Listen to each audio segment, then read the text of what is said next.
سلام و دوستان عزیز، یه چند تا حرف دارم میخوام به کلی دوستان عزیزم بگم. البته به اون دوستانی که روی اینستاگرام فعالیت دارم میخوام یه چند تا حرف درست حسابی بزنم.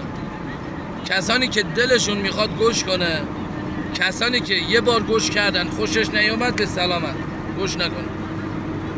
نه تو خانمی که مثلا به خاطر دو تا فالوور باشدی کل بدنتو لخت کردی، یه غیر میدی که چه 3-4 تا فالوور جمع کنی.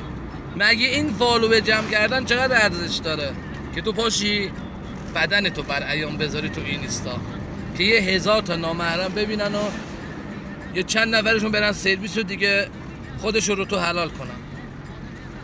خب مگه چقدر ارزش داره؟ نه چقدر ارزش داره؟ خدایی فقط جواب منو بده، چقدر ارزش داره؟